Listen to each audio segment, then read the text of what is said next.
Good evening and welcome to historic Williamsburg. We are gathered here in the chambers of the House of Burgesses. In 1705, the people of the Virginia colony gathered here to take on the extraordinary task of governing themselves. Before there was a Declaration of Independence, a Constitution, or a Bill of Rights, there were people in this room. The people who served here ultimately dreamed of what a new nation, unlike anything the world had ever seen, could be. The United States was founded on the idea that ordinary people could reject the unacceptable excesses of poor leadership, band together to demand better of their government, and create a nation that would be an example for the world. And this year, as we celebrate 250 years since America declared our independence from tyranny, I can think of no better place to speak to you as we reflect on the current state of our union. Tonight, as we watched our nation's lawmakers gather for a joint session of Congress, we did not hear the truth from our president. So let's speak plainly and honestly, and let me ask you, the American people watching at home, 3 questions. Is the president working to make life more affordable for you and your family? Is the president working to keep Americans safe both at home and abroad? Is the president working for you? As I campaigned for governor last year, I traveled to every corner of Virginia, and I heard the same pressing concern everywhere. Costs are too high in housing, healthcare, energy, and childcare. And I know these same conversations are being had all across this country. Because since this president took office last year, his reckless trade policies have forced American families to pay more than $1,700 each in tariff costs. Small businesses have suffered, farmers have suffered, some losing entire markets. Everyday Americans are paying the price. And even though the Supreme Court struck these tariffs down 4 days ago, the damage to us, the American people, has already been done. Meanwhile, the president is planning for new tariffs, another massive tax hike on you and your family. And Republicans in Congress, they remain unwilling to assert their constitutional authority to stop him. They're making your life harder. They're making your life more expensive. They're even making it more difficult to see a doctor. Rural health clinics in Virginia and across the country are already closing their doors thanks to the so-called One Big Beautiful Bill, championed by the president and Republicans in Congress. And tonight, the president celebrated this law, the one threatening rural hospitals, stripping health care from millions of Americans and driving up costs in energy and housing, all while cutting food programs for hungry kids. But here in Virginia, I am working with our state legislature to lower costs and make the Commonwealth more affordable. And it's not just me. Democrats across the country are laser focused on affordability in our nation's capital and in state capitals and communities across America. In the most innovative and exceptional nation in the history of the world, Americans deserve to know that their leaders are focused on addressing the problems that keep them up at night. Problems that dictate where you live, whether you can afford to start a business, or whether you have to skip a prescription in order to buy groceries. So I'll ask again, is the president working to make life more affordable for you and your family? We all know the answer is no. I grew up in a house of service. My mother was a nurse, and my father was a career law enforcement officer. I began my career by following in my father's footsteps as a federal agent, working money laundering and narcotics cases. I worked side by side with local and state police to keep our community safe and to uphold and enforce the law. Law enforcement officers across the country know that it is a unique responsibility to do the serious work of investigating crimes, comforting victims, and making arrests. It's about building trust, and that requires an abiding sense of duty and commitment to community. And yet, our president has sent poorly trained federal agents into our cities, where they have arrested and detained American citizens and people who aspire to be Americans. And they have done it without a warrant.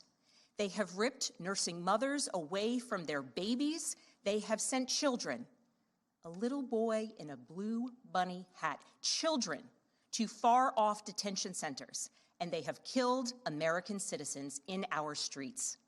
And they have done it all with their faces masked from accountability. Every minute spent sowing fear is a minute not spent investigating murders, crimes against children, or the criminals defrauding seniors of their life savings. Our president told us tonight that we are safer because these agents arrest mothers and detain children. Think about that. Our broken immigration system is something to be fixed, not an excuse for unaccountable agents to terrorize our communities.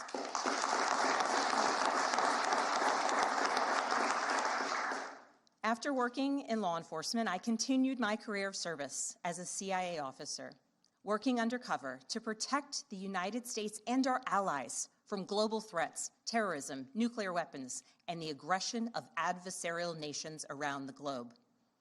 But as the president spoke of his perceived successes tonight, he continues to cede economic power and technological strength to Russia, bow down to China, bow down to a Russian dictator, and make plans for war with Iran.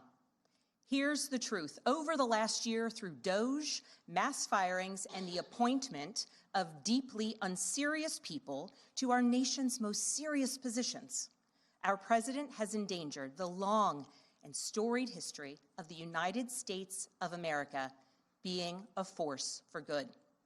So I'll ask again, is the president working to keep Americans safe, both at home and abroad? We all know the answer is no. In his speech tonight, the president did what he always does. He lied, he scapegoated, and he distracted. And he offered no real solutions to our nation's pressing challenges, so many of which he is actively making worse. He tries to divide us. He tries to enrage us, to pit us against one another, neighbor against neighbor. And sometimes he succeeds. And so you have to ask, who benefits from his rhetoric, his policies, his actions, the short list of laws he's pushed through this Republican Congress? Somebody must be benefiting. He's enriching himself, his family, his friends. The scale of the corruption is unprecedented. There's the cover-up of the Epstein files, the crypto scams, cozying up to foreign princes for airplanes and billionaires for ballrooms, putting his name and face on buildings all over our nation's capital.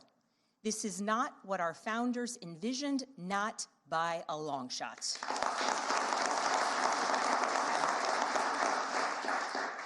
So I'll ask again, is the president working for you? We all know the answer is no. But here's the special thing about America. On our 250th anniversary, we know better than any nation what is possible when ordinary citizens, like those who once dreamed right here in this room, reject the unacceptable and demand more of their government.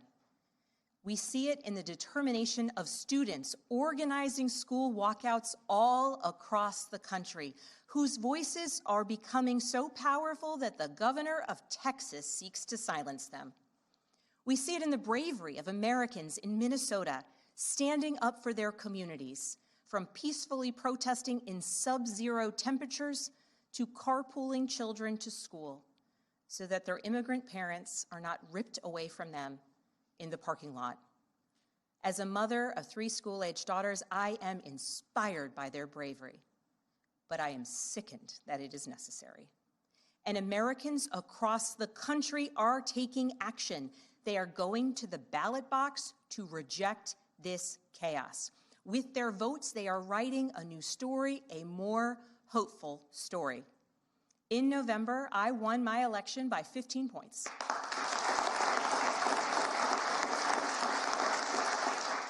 And we won 13 new seats in our state legislature.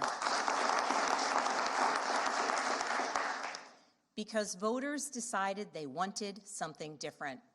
Our campaign earned votes from Democrats, Republicans, independents, and everyone in between.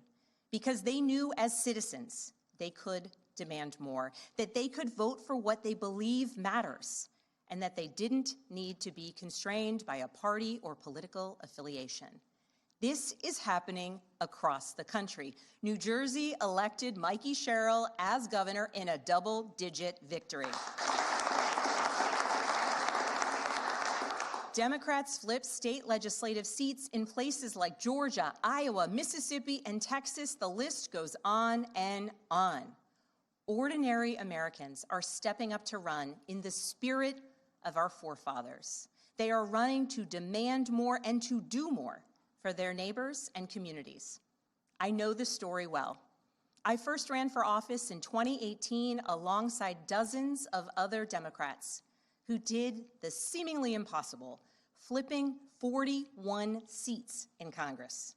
In my case, I was the first Democrat elected in 50 years, swinging our district 17 points. Those who are stepping up now to run will win in November because Americans, you at home, know you can demand more and that we are working to lower costs. We are working to keep our communities and our country safe, and we are working for you.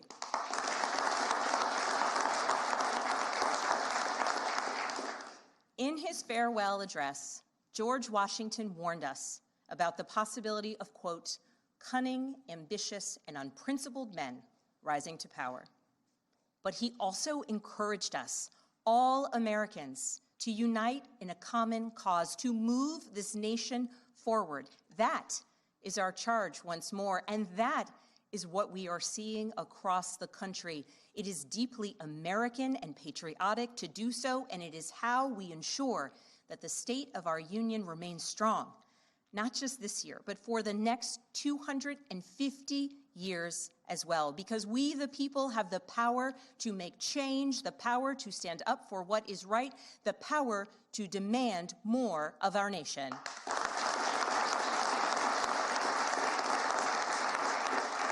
May God bless the Commonwealth of Virginia, and may God bless the United States of America.